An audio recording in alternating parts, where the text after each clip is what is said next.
Hi welcome back to my channel. ఈ రోజు కథ ప్రేమ ఇష్క్ కాదల్ 50వ భాగం ముగింపు భాగాన్ని వినేద్దాం. రాణి వచ్చి పిలవడంతో మంజు శరత్ ఇద్దరు ఇంటికి వెళ్తారు. ఇంటికెళ్ళి లంచ్ చేసి రూమ్లోకి వచ్చేసరికి శరత్ ఏదో ఆలోచిస్తూ కూర్చొని ఉన్నాడు. ఏమైంది సార్, ఎందుకంత దీర్ఘంగా ఆలోచిస్తున్నారు? శరత్ మంజు వైపు తిరిగి, ఏం లేదు, నాకు ఇక్కడే ఉంటే చిన్నప్పుడు మా ఊరు గుర్తుకొచ్చింది అంతే అని మంజుకి కనపడకుండా కళ్ళనీళ్ళు తుడుచుకున్నాడు. కానీ అవి మంజు చూసింది. సార్, నాకు తెలిసి మీకు ఊరే కాదు ఇంకా మీ అమ్మగారు గుర్తొచ్చినట్టుంటారు కదా. మంజు వైపు చూసి ఒకేసారి మంజుని చుట్టుకొని చిన్న పిల్లల్లాగా ఏడుస్తాడు. శరత్ ఏడుస్తుంటే ఏం మాట్లాడకుండా తల నిమురుతోంది. శరత్ బాధపోయే వరకు ఏడ్చాడు. మంజు కూడా శరత్ని కదపలేదు. కొంతసేపటికి తను తాను కంట్రోల్ చేసుకుని, మంజు, నాకు నీ ఒడిలో పడుకోవాలనుంది ప్లీజ్ అని అడిగాడు. శరత్ అలా అడిగేసరికి ఒక్క నిమిషం శరత్ వైపు చూసి సరే అని బెడ్ మీద గోడ కానుకొని కూర్చుంది. శరత్ మంజు ఒడిలో తలపెట్టుకొని పడుకున్నాడు. మంజు తన ఒడిలో పడుకునేసరికి వాళ్ళ అమ్మ ఒడిలో పడుకున్న ఫీలింగ్ వచ్చేస్తుంది. ఆ ఫీలింగ్ని ఆస్వాదిస్తూ నిద్రపోయాడు. శరత్ పడుకున్న తర్వాత శరత్ వైపే చూస్తూ, ఎందుకు సార్ ఇలా బాధపడుతున్నారు? మీరు బాధపడుతుంటే చూడలేకపోతున్నాను. నా ప్రేమను మీకు చెప్పి మీ ప్రేమని పొందాలని ఉంది. కానీ మీకు ఆ మాట చెప్పాలంటే మీరన్న మాటలే నాకు గుర్తుకొస్తున్నాయి. అవి మర్చిపోలేకపోతున్నాను. మీ వేలో మీరు కరెక్టే, నా వేలో నేను కరెక్ట్. కానీ ఇద్దరం ఒకరికొకరం ఇష్టపడ్డాం. నేను మీకు చెప్పాను, మీరు నాకు చెప్పకుండా మీలో మీరే బాధపడి నేను దూరం అవ్వకూడదని నన్ను పెళ్లి చేసుకుని మీ మాట కోసం నన్ను దూరం పెట్టడానికి నన్ను బాధ పెట్టారు. మీరు నాకు ప్రపోజ్ చేసినప్పుడు నేను భూమి మీద లేను, ఆకాశంలో తేలిపోయాను. అప్పుడే మిమ్మల్ని గట్టిగా హాక్ చేసుకుని మీకు ఓకే చెప్పేద్దాం అనుకున్నాను. కానీ ఇన్ని రోజులు మీ వల్ల నేను ఎవరికీ చెప్పుకోలేని బాధను అనుభవించాను.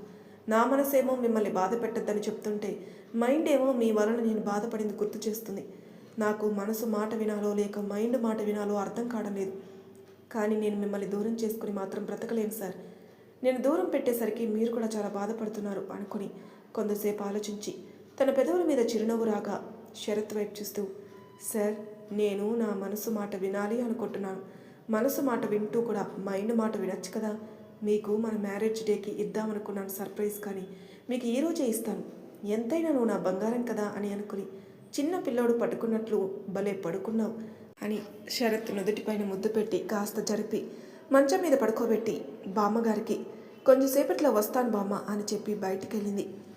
సాయంత్రానికి శరత్ లేసి బయటకు వచ్చేసరికి బామ్మ వాళ్ళు మాత్రమే ఉంటారు. వాళ్ళ దగ్గరకు వచ్చి మంజు గురించి అడిగితే చంటమ్మ బయటికి వెళ్ళింది అని చెప్తారు.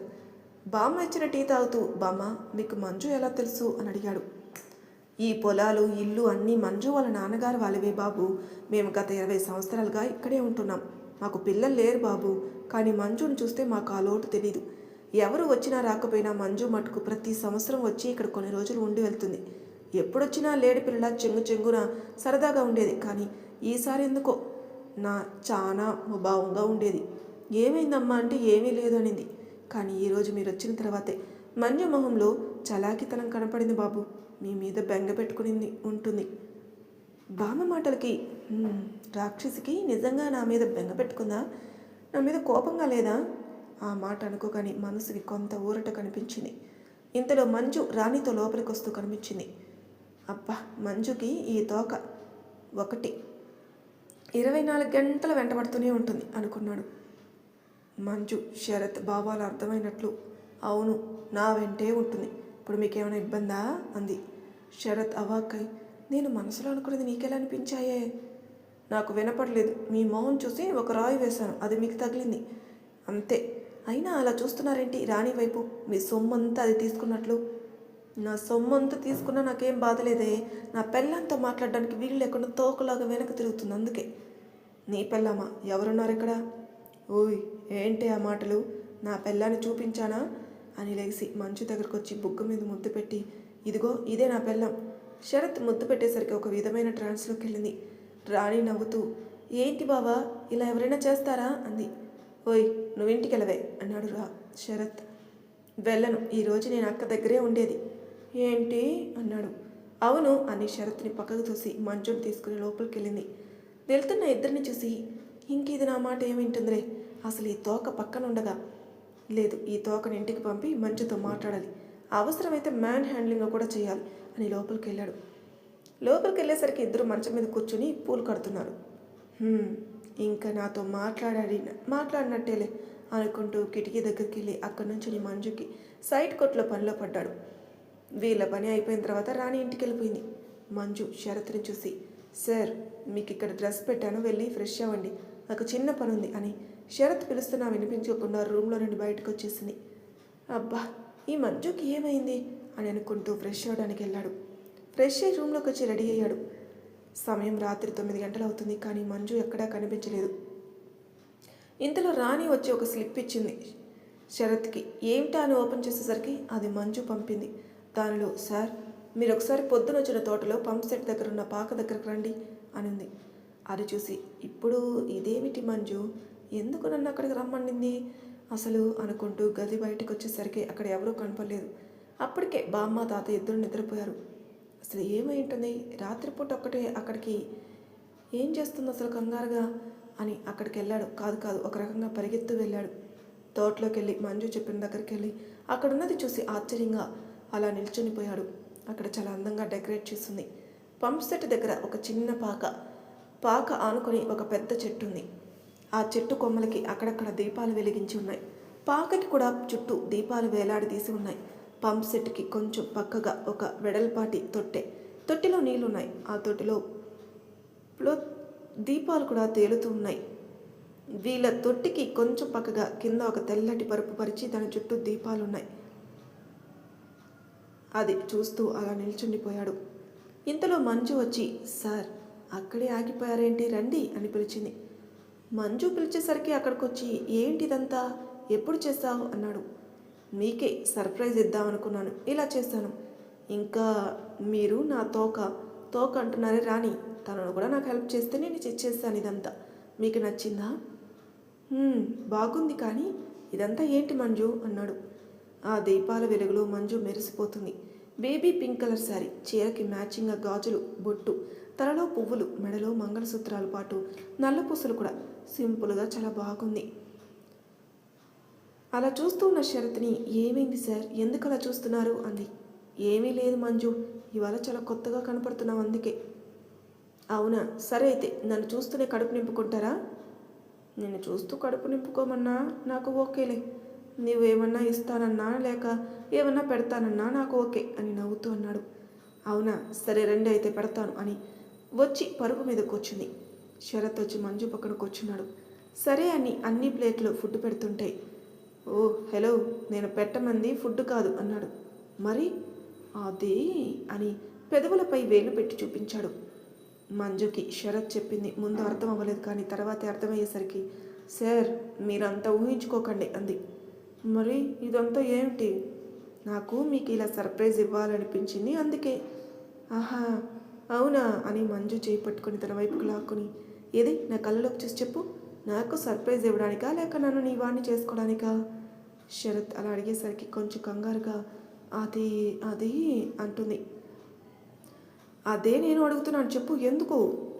"అది నేను మిమ్మల్ని బాధ పెట్టాను కదా, అందుకే మీకోసం ఇలా" అని తల వంచుకుంది. "ఏది ఇలా నా వైపు చూసి చెప్పు, ఎవరిని బాధ పెట్టారు? నేను కదా నిన్ను పెళ్ళైన దగ్గర నుండి బాధ పెట్టింది.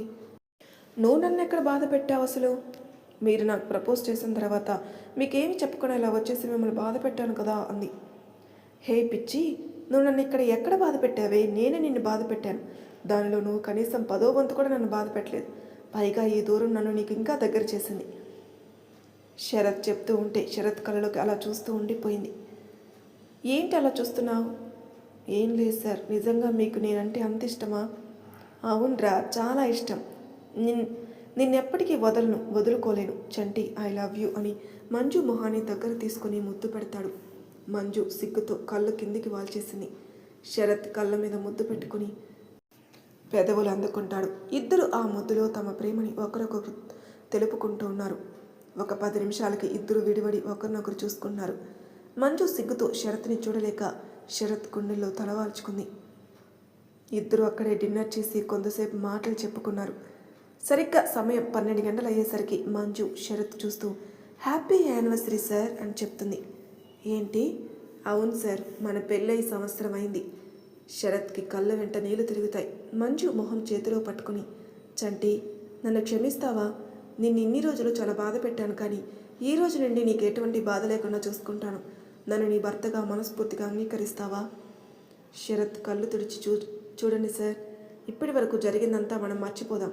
ఇప్పటి నుండి మనం కొత్తగా మన జీవితాన్ని ప్రారంభిద్దాం అని నుదుటి మీద ముద్దు పెట్టి గుండెల మీద వాలిపోయింది. కొంచెంసేపు ఇద్దరు అలా ఉండిపోయారు. తర్వాత ఇద్దరు ఇంటికొచ్చి పడుకుంటారు. ఉదయం లేచేసి బయటకు వచ్చేసరికి అక్కడంతా తన ఫ్యామిలీ అందరూ బయట ఉన్నారు. అందరూ విష్ చేశారు. శరత్ని అడిగితే పడుకున్నారని చెప్పారు.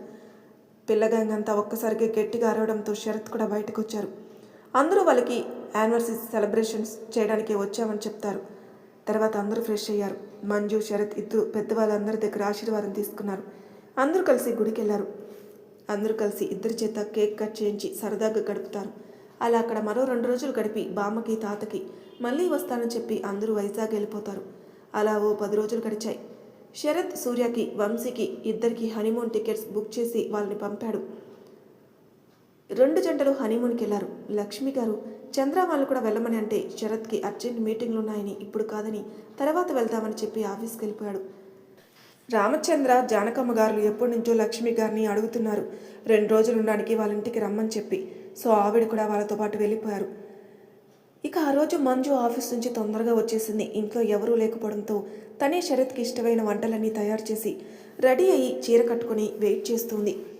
రాత్రి 9 గంటల సమయంలో శరత్ ఇంటికి వచ్చాడు. మంజుని చూసి ఒక్క నిమిషం అలా ఉండిపోయాడు. శరత్ రావడమే చూసి లక్ష్మి గారి గదికి తీసుకెళ్ళి అక్కడున్న డ్రెస్ వేసుకోమని చెప్పింది. ఏమిటి మంజు, ఏమిటి సంగతి? నువ్వు వెళ్ళి రెడీ అవిరా అని చెప్పింది. శరత్ సరే అని ఫ్రెష్ అయ్యి వచ్చి తర్వాత ఇద్దరు కలిసి సరదాగా కబుర్లు చెప్పుకుంటూ డిన్నర్ కంప్లీట్ చేశారు.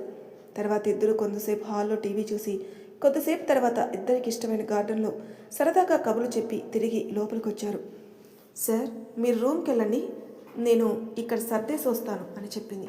సరే అని రూమ్కి వెళ్ళి డోర్ ఓపెన్ చేసి అలా ఉండిపోయాడు. రూమ్ అంతా కూడా పూలతో అలంకరించి ఉంది. మంచి అగరవత్తుల సువాసన, బెడ్ చుట్టూ పూలు వేలాడుతూ ఉన్నాయి.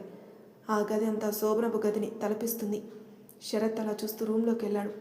కింద పరుపు వేసి దాని మీద తెల్లటి దుప్పటి పైన ఒత్తుగా వేసిన పూలు, పైన చందమామ, ఆకాశంలో నక్షత్రాలు అలా ఉంది. బాల్కనీలో రెడీ చేసి పెట్టి ఉంది. వాటి అన్నిటినీ చూస్తూ ఉన్న శరత్కి రూమ్ డోర్ క్లోజ్ చేసిన సౌండ్కి వెనక్కి తిరిగాడు.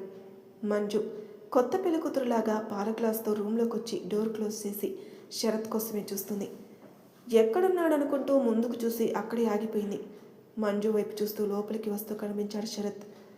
శరత్ని చూసి మంజు అడుగులు ముందుకు పడడం లేదు. శరత్ దగ్గరగా వచ్చి వంచుకొని ఉన్న తలని పైకి లేపి, ఏమిటి మంజు ఇదంతా? అది సార్ అంటూ ఏం చెప్పాలో తెలియక అక్కడే ఆగిపోయింది. మంజు కళ్ళలోకి చూస్తూ, నీకు ఓకేనా అని అడిగాడు. మంజు సిగ్గుతో తలదించుకుని చేతిలో ఉన్న పాలు శరత్కి చూపించింది. శరత్ నవ్వుతూ చేతిలోని గ్లాస్ అందుకున్నాడు. తను కొంచెం తాగి మంజుకు కొంచెం ఇచ్చాడు. మంజు వాటిని తాగి గ్లాస్ టేబుల్ మీద పెట్టి వెనక్కి తిరిగేసరికి టేబుల్ తగిలి పడిపోబోయింది. అంతలో శరత్ చురుకుగా ముందుకు కదిలి మంజు నడుం వెనుకగా చెయ్యి వేసి కింద పడకుండా పట్టుకుని గుండెలకి హత్తుకున్నాడు.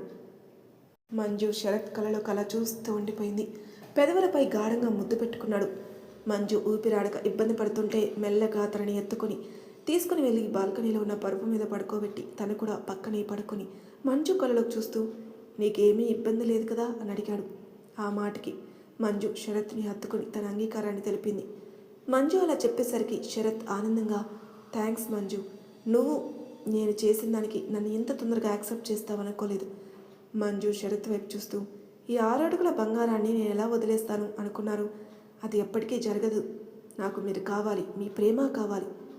నిజంగానే మంజు, శరత్ని గట్టిగా హత్తుకుని, అయ్యో మగాడా, ఇంతకన్నా ఎలా చెప్పాలో నాకు తెలియదు అని కళ్ళు మూసుకుంది. ఆ మాటకి శరత్ మనసు పురివిప్పిన నాట్యం చేసింది. ఇద్దరు ఒకరి ప్రేమను ఒకరు తెలుపుకుంటూ ఆ రాత్రి వాళ్ళ మధ్య అప్పటి వరకు ఉన్న వివాహ బంధాన్ని పూర్తిగా భార్యాభర్తల బంధంగా చేసుకుని నిజమైన భార్యాభర్తలయ్యారు. తెల్లవారి సూర్యకిరణాలు మొహం మీద పడేసరికి మెలకు వచ్చిన శరత్ తన చేతి మీద బరువుగా అనిపించి చూసుకున్నాడు. తన చేతి మీద అలిసిన మొహంతో ఆదమర్చి నిద్రపోతూ ఉంది మంజు.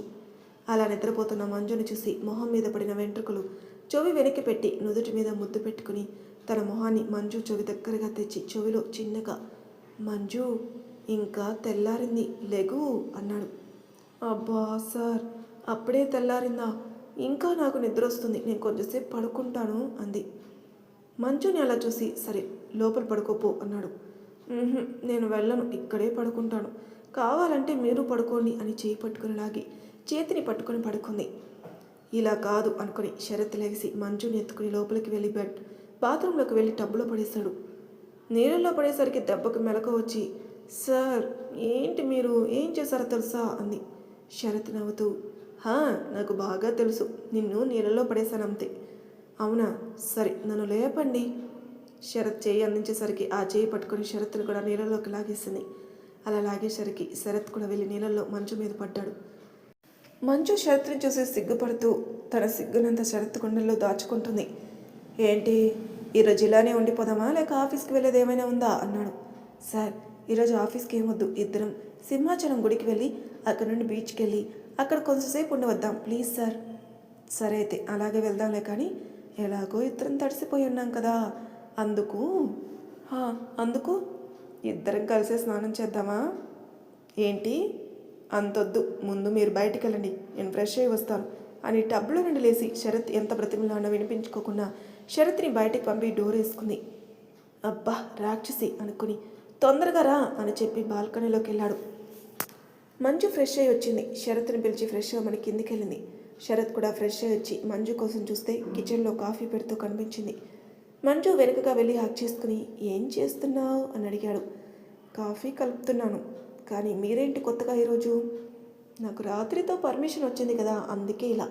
ఇప్పటి వరకు నీకు నా గురించి తెలియదుగా, ఇంకా ఇప్పటి నుండి నేనేమిటో నీకు చూపిస్తాను అని మెడ మీద ముక్కుతో రాస్తూ ఉన్నాడు. ఎందుకు తెలీదు? రాత్రే తెలిసింది మీ గురించి. మీరు నేను అనుకున్నంత మంచివారు కాదు, చాలా చిలిపివాడు అని తెలిసిందిలే.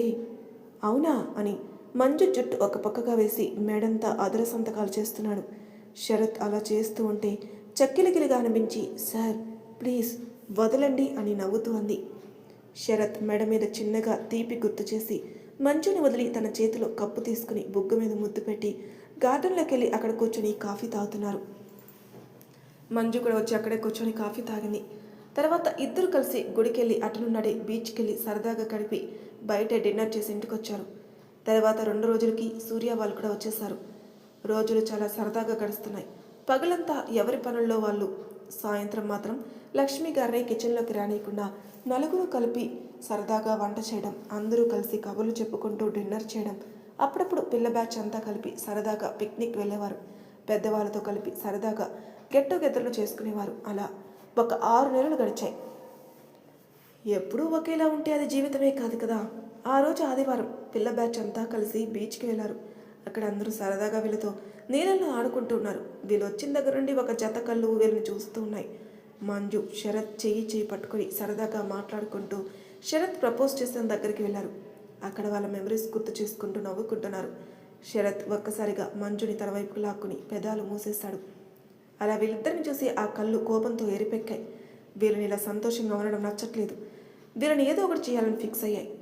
వీళ్ళు అక్కడి నుండి వెళ్ళే వరకు వాళ్ళకి తెలియకుండానే వాళ్ళ వెనకే వెళ్ళాయి. అందరూ ఇళ్ళకి వెళ్ళిపోయారు. తర్వాత రోజు నార్మల్గానే ఎవరి ఆఫీస్కి వాళ్ళు వెళ్ళిపోయారు. లంచ్ బ్రేక్ తర్వాత మంజుకు ఒక ఫోన్ వచ్చింది. ఆ ఫోన్లో అవతలి వాళ్ళు చెప్పింది విని హడావిడిగా సుమతి కూడా చెప్పకుండా బయటికి వెళ్ళింది. సాయంత్రం అయింది. ఇంటికి బయలుదేరుతారు. మంజుకు కాల్ చేస్తే స్విచ్ ఆఫ్ వస్తుంది. ఆఫీస్లో చూసి ఎక్కడా కనపడకపోయేసరికి ఇంటికి వెళ్ళిపోయిందేమో అనుకుని తను వెళ్ళిపోయింది. ఇంటికి వెళ్ళిన తర్వాత చూస్తే మంజు లేదు. శరత్ దగ్గరికి వెళ్ళిందేమో అని చేస్తే శరత్ మీటింగ్లో ఉండడంతో కాల్ లిఫ్ట్ చేయలేదు. మీటింగ్ అయిన తర్వాత చూసుకుని ఇప్పుడు ఇంటికే కదా వెళ్ళేదని తిరిగి కాలు చేయలేదు. ఇంటికి వచ్చేసరికి అందరూ కొంచెం కంగారుగా ఉన్నారు. చంద్ర, మంజు ఎదురా అంది లక్ష్మి. నాకేం తెలుసమ్మా, నా దగ్గరికి రాలేదే. అవునా, మరి ఎక్కడికి వెళ్ళింది అని కంగారుగా అందరికీ కాల్ చేసినా ఎవరూ రాలేదు అన్నారు. అందరికీ చాలా టెన్షన్గా ఉంది ఎక్కడికి వెళ్ళిందని. ఇంతలో శరత్ ఫోన్ మోగింది. ఏదో కొత్త నెంబర్ నుండి వచ్చింది ఆ కాల్. ఎవరు అనుకుంటూ కాల్ లిఫ్ట్ చేసిన శరత్కి అవతల వాళ్ళు చెప్పింది నేను ఒక్కసారిగా గుండె ఆగినంత పని అయింది. అంతలోని తేరుకుని, ఓయ్ మంజుకి ఏమన్నా జరిగిందో నేనేం చేస్తాను నాకే తెలియదు. ఆ మాటలకు అవతల వాళ్ళు గట్టిగా నవ్వడం స్టార్ట్ చేశారు. నీకు తెల్లారే వరకు టైం ఇస్తాను, అప్పటి లోపల మంజు నిన్ను కనపెట్టకపోతే నీ ఇంటికి మంజు డెడ్ బాడీ వస్తుంది, కాచుకో అని ఫోన్ పెట్టేశారు. మంజు అని ఒక్కసారిగా కూలబడిపోయాడు. సూర్య వాళ్ళు కంగారుగా ఏం జరిగిందని అడుగుతున్నాడు. శరత్కి నోట మాట రావడం లేదు. అలాగే గొంతు పెగిల్చుకొని చెప్పబోయాడు. శరత్ బాధపడుతున్న భుజం పైన వంశీ చెయ్యేసి ఏమిరా ఏమైంది అని అడిగాడు. ఏమోరా నాకేం అర్థం అవడం లేదురా. అసలు వాళ్ళు ఎవరు, ఎందుకు మంజుని కిడ్నాప్ చేశారు? కిడ్నాప్ చేసి కూడా ఏమి డిమాండ్ చేయలేదురా. పైగా రేపొద్దునే లోపు మంజుని మనం కనపెట్టకపోతే వాళ్ళు మంజుని చంపేస్తారంటరా. వాళ్ళు ఎవరు అనేది కూడా నాకు తెలియటం లేదురా వంశీ అని హ్యాక్ చేసుకుని నాకే ఎందుకురా ఇలా, నేను సంతోషంగా ఉండడం దేవుడికి ఇష్టం లేదనుకుంటానరా అని ఏడుస్తూ ఉన్నాడు. అందరికీ మంజు కిడ్నాప్ అయిందన్న దగ్గరే మైండ్ ఆగిపోయింది. ఏంటి మంజు కిడ్నాప్ అవ్వడం ఏంటి, అసలు ఎవరు చేశారన్నా ఇలా సాగిపోతున్నాయి ఆలోచనలు. ఇంతలో వరుసగా ఇంటి ముందు కార్లు, వాసు, రాజశేఖర్, విష్ణు, తాతగారు, ఇంకా కిరణ్, రాజేష్ వాళ్ళందరూ వచ్చేశారు. అందరికీ వంశీ జరిగిన విషయం చెప్పాడు. అనిత ఏడుస్తూ ఉన్న శరత్ దగ్గరికి వెళ్ళి, అన్నయ్య ప్లీజ్ అన్నయ్య నువ్వు ఏడవద్దు, వదినికి ఏమీ కాదు. నువ్వు ఇలా అయితే వదిని ఎక్కడ ఉందో ఎలా తెలుస్తుంది చెప్పు, ముందు ఆలోచించి ఎవరనేది అంది. అనిత చెప్పింది విని ఏదో గుర్తొచ్చినట్లు కృష్ణకి కాల్ చేసి విషయం చెప్పాడు. మంజు ఎక్కడుందో తెలీదు, అసలు ఎవరు తీసుకెళ్లారో కూడా తెలియదు, ఫోను కనవడం లేదు. నువ్వు ఒకసారి మంజు ఫోన్ ఎక్కడుందో లొకేషన్ కనుక్కో. ఇంకొక విషయం, నేను ఇప్పుడు నీకు ఒక నెంబర్ పంపుతాను, ఆ నెంబర్ ఎవరిది, వాళ్ళు ఎక్కడున్నారు అనేది నాకు వెంటనే కావాలి అని ఫోన్ పెట్టి 2 కళ్ళు గట్టిగా మూసుకొని మంజు ఎక్కడున్నావు అని బాధపడుతున్నాడు. సమయం రాత్రి 11 గంటలైంది. అది ఊరు చివరున్న ఒక పాడుబడిన భవనం. ఆ భవనం చుట్టూ కాపలా కాస్తూ ఒక 10 మంది రౌడీలు ఉన్నారు. ఆ భవనం లోపల ఒక కుర్చీకి తాళతో కట్టి ఉంది. స్రోలేని పడి ఉన్న మంజు. వంటి మీద అక్కడక్కడ గాయాలు, చేతి మీద దేనితోనూ కట్ చేసిన చిన్న గాయం, దాని నుండి ఒక్కొక్క బొట్టు రక్తం కారుతోంది. అసలు మధ్యాహ్నం ఏమైందంటే లంచ్ బ్రేక్ తర్వాత ఆఫీస్ పనిలో మునిగి తేలుతున్న టైంలో మంజుకు ఒక ఫోన్ వచ్చింది. ఆ ఫోన్ రింగ్ అయ్యేసరికి స్క్రీన్ వైపు చూస్తూ ఏదో కొత్త నెంబర్లా ఉంది, ఎవరు చేశారనుకుంటూ లిఫ్ట్ చేసింది. హలో మంజు షా గారైనా మాట్లాడేది అని అవతల వ్యక్తి అడిగారు. అవును, మీరెవరు అంది. మ్యామ్ నేను మీ ఆశ్రమం దగ్గర నుండి మాట్లాడుతున్నాను అన్నారు. ఆశ్రమం దగ్గర నుండా, ఇంతకీ మీరెవరు అంది. ఇప్పుడు అవన్నీ చెప్పే టైం లేదు మేడం, ఇక్కడ ఉన్న ఆవిడకి చిన్న యాక్సిడెంట్ అయింది, ఆవిడ మీ ఫోన్ నెంబర్ ఇచ్చి మీకు ఫోన్ చేయమని చెప్పారు, తొందరగా రండి అని ఇంకో మాటకి అవకాశం ఇవ్వకుండా ఫోన్ పెట్టేశారు అవతల వ్యక్తి. ఎవరై ఉంటారు అని కంగారులో సుమతికి కూడా చెప్పకుండా స్కూటీ మీద అక్కడికి వెళ్ళి స్కూటీ పార్క్ చేసి లోపలికి వెళ్ళిపోయేసరికి ఎవరో వెనక నుండి గట్టిగా తల మీద కొట్టారు. తల మీద దెబ్బ తగిలేసరికి కింద పడిపోయింది. కింద పడిన మంజుని వ్యాన్లో తీసుకెళ్లి ఊరు చివర పాడుబడిన భవనంలో బంధించారు. రౌడీలు మంజుని తీసుకుని వెళ్లే టైంలో మంజు చేతిలో ఉన్న ఫోన్ కింద పడి పగిలిపోయింది. శరత్ ఆలోచిస్తూ ఉన్నాడు, అసలు ఎలా కనుక్కోవాలి, మంజు ఎక్కడుంది అనేది. అసలు ముందు ఒకసారి ఆఫీస్లో సీసీ కెమెరా ఫుటేజ్ చూస్తే తెలుస్తుంది కదా అని కార్ కీస్ తీసుకుని బయటికి వెళ్ళిపోయాడు. శరత్ అలా ఒక్కసారి వెళ్ళడం చూసిన వంశీ, రాజేష్, కిరణ్ కూడా వెళ్ళి శరత్ కార్ స్టార్ట్ చేసే బయలుదేరే టైంలో కారులో కూర్చున్నారు. శరత్ మొహం చూసి ఎవరూ మాట్లాడించలేకపోతున్నారు. శరత్ ఫాస్ట్గా డ్రైవ్ చేస్తూ కార్ తీసుకుని వెళ్ళి మంజు ఆఫీస్ ముందు ఆపి కార్ దిగి లోపలికి వెళ్ళి సీసీ కెమెరా చెక్ చేస్తున్నాడు. అక్కడికి వెళ్ళి లంచ్ తర్వాత ఫుటేజ్ చూస్తూ ఉన్నాడు. దానిలో మంజు ఒక ఫోన్ మాట్లాడి హడావిడిగా బయటకు వెళ్ళడం కనబడింది. బయట ఫుటేజ్ చూస్తే మంజు స్కూటీ మీద బయలుదేరగా అప్పటి వరకు ఒక పక్కగా ఆపి ఉన్న కారు కూడా మంజు స్కూటీని ఫాలో చేస్తూ వెళ్తూ కనబడింది. శరత్ ఫోన్ తీసుకుని కృష్ణకు ఫోన్ చేశాడు. కృష్ణ ఏమన్నా తెలిసిందా అని అడిగాడు. లేదన్నాడు. అవునా అని, మంజు బయటికి వెళ్ళేటప్పుడు ఎవరితోనో ఫోన్ మాట్లాడిందిరా, నాకు మంజు కాల్ లిస్ట్ కావాలి, అలాగే మంజు స్కూటీని ఒక కార్ ఫాలో అయింది, నాకు అన్ని ట్రాఫిక్ ఫుటేజెస్ కావాలి, నేను ఇప్పుడే మీ ఆఫీస్కి వస్తున్నాను అని టైం చూసుకున్నాడు. అప్పటికే టైం 12 గంటలైంది. వెంటనే అందరూ బయలుదేరి కృష్ణ ఆఫీస్కి వెళ్ళారు. అక్కడ కంట్రోల్ రూమ్లో అన్ని ట్రాఫిక్ సిగ్నల్స్ ఫుటేజ్ చూస్తున్నారు. మంజు కాల్ లిస్ట్ వచ్చింది. వెళ్లే ముందు మంజు మాట్లాడిన కాల్ విన్నారు. పైగా ఆ కాల్ ఒక ఎస్టీడీ బూత్ నుండి వచ్చింది. మంజు ఆశ్రమంకు వెళ్ళిందా అని అందరూ అక్కడికి వెళ్ళారు. అక్కడికి వెళ్ళేసరికి బయట మంజు స్కూటీ ఉంది, ఆ పక్కన మంజు బ్యాగ్ పడిపోయి ఉంది. కొంచెం ముందుకెళ్ళేసరికి మంజు ఫోన్ పగిలిపోయి కనపడింది. అది చేతిలోకి తీసుకున్నాడు శరత్. వంశీ లోపలికి వెళ్ళి మంజు గురించి అడిగితే ఎవరూ రాలేదన్నారు. వంశీ బయటకు వచ్చి అదే విషయం చెప్పాడు. శరత్ పగిలిపోయి ఉన్న మంజు ఫోన్ చూస్తూ ఒకసారి తల తిప్పేసరికి అక్కడి సీసీ కెమెరా కనపడింది. వెంటనే కృష్ణకి కాల్ చేసి ఆ విషయం చెప్పి వీళ్ళు అక్కడికి వెళ్ళారు. అక్కడికి వెళ్ళి ఫుటేజ్ చూస్తున్నారు. మంజు అక్కడికి కంగారుగా వచ్చి స్కూటీ స్టార్ట్ చేసి లోపలికి వెళ్తూ ఉంది. అప్పుడే ఒక రౌడీ వెనకగా వచ్చి మంజు తల మీద కొట్టాడు. దెబ్బ తగలగానే కింద పడిపోయింది. తర్వాత కారులో తీసుకెళ్ళిపోయారు. అది చూస్తుండగా ఫోన్ రింగ్ అయింది శరత్కి. ఏమిటి శరత్, పాపం పెళ్ళాం ఆచూకీ కోసం పిచ్చి కుక్కలాగా తిరుగుతున్నావు అనుకుంటా కదా, ఏమన్నా ఆచూకీ దొరికిందా? శరత్ కోపం పీక్స్కి వెళ్ళిపోతుంది. హేయ్, అసలు ఎవరే నువ్వు, నీకేం కావాలి, ఎందుకు ఇలా చేస్తున్నావు? హహహ, నేను చెప్పాను కదా ఆల్రెడీ టైం 2 అయింది, ఇంకా నీకు 3 గంటలు మాత్రమే టైం ఉంది అని చెప్పి ఫోన్ పెట్టేసింది. అటువైపు ఫోన్ పెట్టే కానీ ఆ అంటూ అరుస్తూ అసలు ఎవరు రాది కాల్ బ్యాక్ చేసేసరికి ఫోన్ నాట్ రీచబుల్ వస్తుంది. దీని ఫోన్ పనిచేయడం లేదు, ఇప్పుడు ఎలా రా తెలుసుకునేది, టైం కూడా అయిపోతుంది. శరత్ ఒకసారి ఇలారా అంటూ గట్టిగా పిలిచాడు కృష్ణ. శరత్ ఏమిటంటూ అక్కడికి వెళ్ళి కృష్ణ చూపించిన వైపు చూశాడు. అక్కడ మంజుని కిడ్నాప్ చేసిన కార్ సిటీ అంతా 2 రౌండ్లు వేసి చివరిగా ఊరు అవుట్కట్స్లోకి వెళ్తున్నట్టు కనపడింది. మీరు ఆ కారు ఎక్కడ ఉంది అనేది చూడండి, నేను అవుట్స్కట్స్కి వెళ్ళి వెతుకుతాను అన్నాడు శరత్. ఒరే ఒక్కడివే వెతకకురా, అది అవుట్స్కట్స్కి వెళ్తాం మాత్రమే తెలుసు, కానీ ఆ కారు ఎక్కడికి వెళ్ళిందో తెలియదు కదరా అన్నాడు వంశీ. ఏమో వంశీ, అక్కడికి వెళ్ళి వెతికితే ఏమన్నా తెలుస్తుందేమో కదా, టైం చాలా తక్కువగా ఉందిరా అని శరత్ పరుగులాంటి నడకతో బయటికి వెళ్ళిపోయాడు. వంశీ వాళ్ళు కూడా శరత్ని అనుసరించారు. వీళ్ళందరూ అవుట్స్కట్స్కి వెళ్ళి తలో పక్క వెతుకుతున్నారు. అక్కడున్న గొడౌన్లు, పాడుబడిన ఫ్యాక్టరీలు అన్నీ చూస్తున్నారు. మధ్యలో కృష్ణకి ఫోన్ చేస్తున్నారు. టైం అప్పటికే 4:30 అయిపోయింది. శరత్కి ఏం చేయాలో అర్థం అవడలేదు. అయ్యో మంజు ఎక్కడున్నావు, ప్లీజ్ దేవుడా మంజు ఎక్కడుందో నాకు కనబడేటట్లు చేయి స్వామి అని మనసులో నేను దండం పెట్టుకున్నాడు. కృష్ణ ఫోన్ చేసి శరత్ మంజు ఎక్కడుందో తెలిసిందిరా అన్నాడు. అవునా, ఎక్కడుందిరా? ఆ రౌడీల కారు ఊరు చివరిగా ఉన్న ఒక పాడు భవనం దగ్గర ఉన్నట్లు తెలిసిందిరా. అవునా, సరే మేము వెళ్తాం, నువ్వు కూడా అక్కడికి వచ్చేయి అని వంశీ వాళ్ళని పిలిచి కృష్ణ చెప్పిన దగ్గరికి వెళ్ళి అక్కడ వెతకగా ఒక కారు కనపడింది. మంజు వెనకపడిన కారు అది కన్ఫర్మ్ చేసుకున్న తర్వాత అందరూ ముందుకెళ్లారు. ముందు వైపు తనకు అడ్డంగా వచ్చిన వాళ్ళని పైకి లేవకుండా అందరినీ కొట్టుకుంటూ లోపలికి వెళ్ళి అక్కడున్న దృశ్యం చూసి షాక్ అయి అలా నిల్చుండిపోయారు. శరత్ వెనుక వచ్చిన వంశీయ కాకుండా కిరణ్, రాజేష్ కూడా అక్కడున్న దృశ్యం చూసి ఉండిపోయారు. అక్కడ మంజు కుర్చీలో కట్టలతో ఉంది. ఒక అమ్మాయి అటువైపు తిరిగి కత్తి మెడ మీద పెట్టుంది. ముందుగా శరత్ తేరుకొని మంజు అని పిలిచాడు. శరత్ పిలుపుకి ఇటువైపుకి తిరిగిన అమ్మాయిని చూసి అందరూ షాక్ అయ్యారు. వర్ష అంది అన్నాడు షాక్గా శరత్. ఓ శరత్ చంద్ర వచ్చావా, రారా, అబ్బో బాగానే కడుక్కున్నావు కానీ పెళ్ళాని, చూసుకో ఆఖరిసారిగా నీ పెళ్ళాని, ఇప్పుడు నేను చంపినా చంపకపోయినా ఎలాగో 1 గంటలో అదే చేస్తుంది అని గట్టిగా నవ్వుతుంది వర్ష. శరత్కి వర్ష చెప్పే ఏమీ వినిపెట్టడం లేదు. కుర్చీలో కట్లతో మొహం మీద గాయాలతో చేతి నిండా రక్తం కారుతున్న మంజుని చూస్తూ ఉంటే శరత్కి గుండె పిండేసినట్లు అవుతుంది. ఒక్క ఉదిరిన మంజు అని పిలుస్తూ దగ్గరికి వెళ్ళబోయాడు. కానీ వర్ష వెళ్ళనీయకుండా అడ్డుగా నిలబడింది. శరత్కి కోపంతో మొహం ఎర్రబడిపోయింది, కళ్ళు చింతనిప్పులుగా అయ్యాయి. మంజుని అలా చూసి తట్టుకోలేక వర్షాన్ని లాగుపెట్టి ఒక్కడు పీకాడు చంప మీద. అంతే, 2 తిరుగులు తిరిగి కింద పడింది. శరత్ చేతి స్పర్శకి కొంచెంగా మెలకువలోకి వస్తుంది మంజు. బాధగా కళ్ళు తెరిచి ఎదురుగా ఉన్న శరత్ని చూసి సార్ అంది. మంజు అలా పిలిచేసరికి శరత్కి ఒక్కసారిగా మంజు అంటూ కట్లు విప్పి హక్ చేసుకున్నాడు. శరత్ దెబ్బకి తారలేక కింద పడ్డ వర్ష శరత్ మంజుని అలా చూసి కోపంగా పైకి లేసి పక్కనున్న రాడు తీసుకుని మంజుని కొట్టబోతుంటే శరత్ అది చూసి మంజుని వదిలి కొట్టడానికి ఎత్తిన చేతిని పట్టుకుని మళ్ళీ కొడతాడు.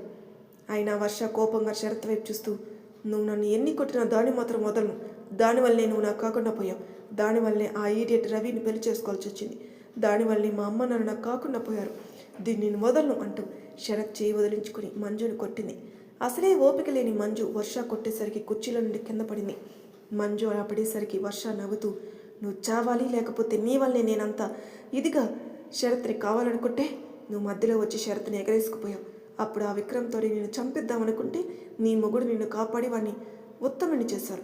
నేను చేసింది తెలిసి నన్ను మా అమ్మ నాన్నలో కూతురునే కాదు అన్నాను. ఆ రవిగాడేమో విడాకులు ఇచ్చి మళ్ళీ పెళ్లి చేసుకుంటాడు.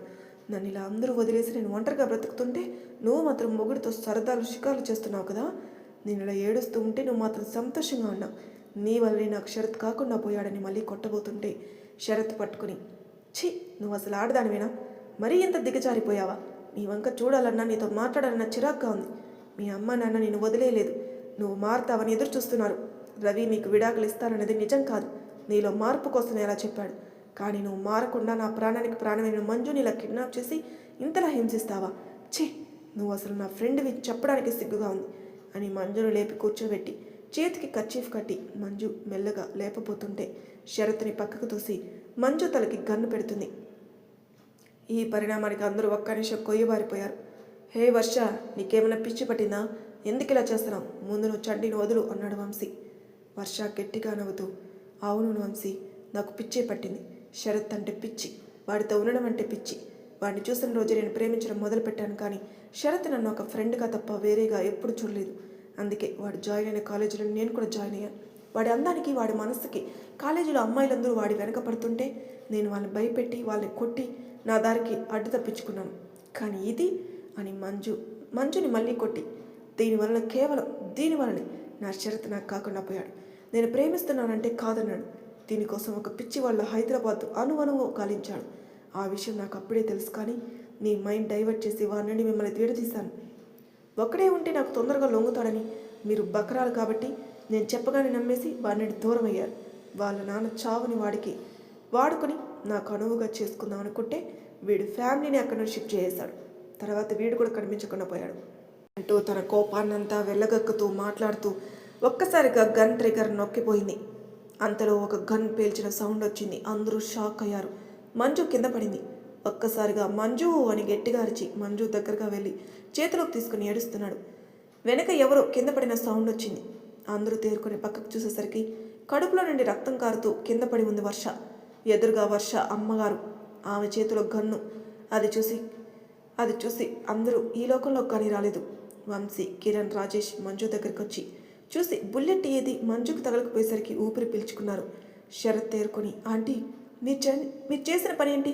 వర్ష మీ కూతురు అండి, అలా ఎలా చేశారు అన్నాడు. ఏం చేయమంటావు బాబు, శరత్ మారుతుందని ఎదురు చూసి విసిగిపోయాం, కానీ ఇది మారలేదు. కళ్ళ ముందే మంజును చంపుతుంటే చూస్తూ ఊరుకోలేకపోయాను, అందుకే ఇలా చేశారు. అయినా మీరు ఇక్కడ ఎలా ఆంటీ అన్నాడు వంశీ. అది నేను చెప్తాను వంశీ. ఈ దెయ్యం 3 దాటిన తర్వాత బయటకు వచ్చి ఎవరితోనో ఫోన్ మాట్లాడి బయటకు వెళ్ళడం చూసి నాకు అనుమానం వచ్చి ఫాలో అయ్యాను. ఈ టైం సిటీ అవుట్స్కట్స్కి వెళ్తుందని అత్తయ్య వాళ్ళకి కాల్ చేశాను. అందరం కలిసి ఇక్కడికి వచ్చేసరికి మీరు అప్పుడే లోపలికి వచ్చారు. అది మాట్లాడిందంతా విన్నాం. అత్తయ్య తట్టుకోలేకే వర్ష చేసిన పైగా మంజుకి గన్ను గురిపెట్టేసరికి అప్పుడే వచ్చిన ఇన్స్పెక్టర్ గారు గన్ తీసుకుని షూట్ చేసింది అని. నేను నిజంగా వర్షాన్ని ప్రేమించాను. అసలు డైవర్స్ ఇవ్వాలని అనుకోలేదు. నేను అలా అన్నానంటే మారుతుందేమో అని ఎదురు చూస్తున్నాను, కానీ వర్షాకి నేనంటే అస్సలు ఇష్టం లేదనుకోలేదు అని బాధపడతాడు. వర్ష ఇంకా కొన ఊపిరితో ఉండేసరికి వర్షాని మంజుని హాస్పిటల్కి తీసుకెళ్తారు. పోలీసులు అక్కడున్న రౌడీలను అరెస్ట్ చేసి తీసుకెళ్తారు. వంశీ ఫోన్ చేసి చెప్పేసరికి అందరూ హాస్పిటల్కి వస్తారు. డాక్టర్ మంజుని టెస్ట్ చేసి బయటికి వస్తారు. ఏం కంగారు పడద్దు, బ్లడ్ బాగా పోవడం వల్ల స్లో తప్పింది, అదే కాకుండా బాగా దెబ్బలు తగిలాయి, ట్రీట్మెంట్ జరుగుతుంది, స్లో రావాలంటే టైం పడుతుంది అని. పైగా తను ఇప్పుడు ప్రెగ్నెంట్ అని చెప్పి లోపలికి వెళ్ళిపోయాడు డాక్టర్. వాళ్ళకి డాక్టర్ చెప్పింది ఒక్క నిమిషం వరకు ఏం అర్థం కాదు. అర్థమైన తర్వాత వాళ్ళ ఆనందానికి అవధుల్లేవు. ఎప్పుడెప్పుడు మంజుని చూద్దామా, ఎప్పుడు స్లోలోకి వస్తుందా అని ఎదురు చూస్తూ ఉంటారు. డాక్టర్స్ ట్రీట్మెంట్ చేస్తూ ఉన్నప్పుడే వర్ష చనిపోతుంది. శరత్ వాళ్ళు వర్ష వాళ్ళ అమ్మ దగ్గరికి వెళ్తారు. వీళ్ళకి ఏం మాట్లాడాలో అర్థం అవడం లేదు. వర్ష ఎలాంటిదైనా తను శరత్ వాళ్ళ ఫ్రెండ్ అయ్యేసరికి అందరూ బాధపడతారు. వర్ష వాళ్ళ అమ్మ, బాబు శరత్ మమ్మల్ని క్షమించు, నా కూతురు వల్ల నువ్వు చాలా బాధపడ్డా. మంజు కూడా చావు వరకు వెళ్ళింది. నా కూతురు వలన మీ మంచి మనసులకంతా మంచే జరుగుతుంది బాబు, మీరు అలా అనద్దు, మీరు మీ కూతుర్ని కోల్పోయారు అని బాధపడ్డాడు శరత్. అయ్యో బాబు, అది చేసిన దానికి నేను శిక్ష వేశాను అంతే, అది బ్రతికున్నా ఇంకా మారదు. అయినా మాకు కొడుకుల రవి ఉండగా మాకు బాధ లేదు, కానీ ఎంతైనా కొంచెం బాధ ఉంటుంది, కడుపున పుట్టిన కూతురు కదా అని బాధపడతారు వాళ్ళ అమ్మ. తర్వాత వర్షాన్ని తీసుకుని అక్కడి నుంచి వెళ్ళిపోతారు. సాయంత్రానికి స్పృహలోకి వస్తుందనుకున్న మంజు 2 రోజులు కానీ రాలేదు. అప్పటికి కూడా చాలా వీక్గా ఉంది. డాక్టర్ చెక్ చేసి పర్వాలేదు, కానీ 1 వారం హాస్పిటల్లో ఉండాలని చెప్పారు. ఫ్యామిలీ అంతా వచ్చి మంజుకి కంగ్రాచులేషన్ చెప్తుంటే అర్థమవక అయోమయంగా చూసింది. ఏంటి వదిన అలా చూస్తున్నావు, మేము ఎందుకు అలా మాట్లాడుతున్నాం అనేది నీకు అర్థం అవడలేదు కదా, నాకు తొందరలో మేనకోడలు రాబోతుంది తెలుసా అంది అనిత. అవునా, ఏం సుమతి నాకు చెప్పలేదేంటి విషయం అంది మంజు. అయ్యో వదిన, నాకు మేనకోడలను ఇచ్చేది చిన్న వదిన కాదు, పెద్ద వదిన అంది అనిత. ఓహో అని ఏదో తట్టినట్లు, ఏమిటంటాను అనేది అంటే నేను అంటూ మంజుకి మాట రావట్లేదు. కళ్ళ వెంట నీళ్లు కారిపోతున్నాయి. అనిత హక్ చేసుకుని, అవును వదిన నువ్వే. మంజు ఆనందానికి అవధులేవు. జయంతి దగ్గరకు వచ్చి తల నిమిరి, నాకు చాలా సంతోషంగా ఉందిరా అన్నారు.